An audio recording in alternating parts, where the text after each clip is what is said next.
If you keep telling yourself that you're not going to drink tonight, but you keep waking up with a what the fuck hangover, you're not an alcoholic. You're stuck in a pattern of overwhelm. Here's how to break free. So, anytime that you don't have the energy and the motivation to follow through on whatever it is you said you were going to do, it's because you don't have the capacity to do it.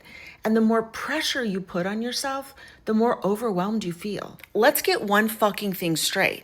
Feelings actually are facts. Overwhelm is a physiological state in your nervous system. You can't just decide that you shouldn't feel overwhelmed, any more than you can decide that you shouldn't feel startled when somebody sneaks up behind you. Overwhelm can happen in a split second, and it feels like an energetic wall of resistance. It's the moment that your brain decides that whatever situation is either too big or happening too fast or just too much for you to deal with. And in your head, it sounds like, I can't. I'm out. Just prior to the overwhelm response is the stress response. You're jacked on cortisol and adrenaline. You've got your to-do list and a backup plan. You are ready for anything. And when you have the capacity to follow through, you do. But when you don't, it's like running out of gas. And you can press on the accelerator and scream and beg the car to move, but it won't. Because it can't. Think about your capacity on any given day as the amount of fucks you have to give. Believe it or not, you have a limited amount. How many fucks you have to give depends on your body, how well you sleep, how well you eat. Are you getting outside? Are you giving yourself breaks?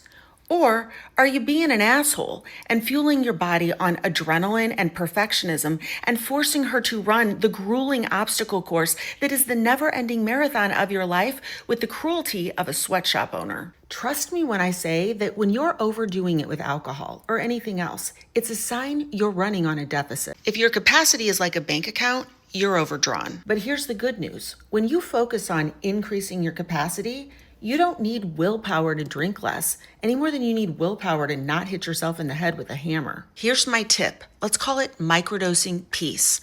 See how many 60-second breaks you can give yourself in a day, where you just take your foot off the gas and let yourself float. Take a few big, deep breaths and put your hand on your heart and say something kind, like, I appreciate you. Thanks for working so hard. Microdosing peace is like putting coins in your give a fuck meter.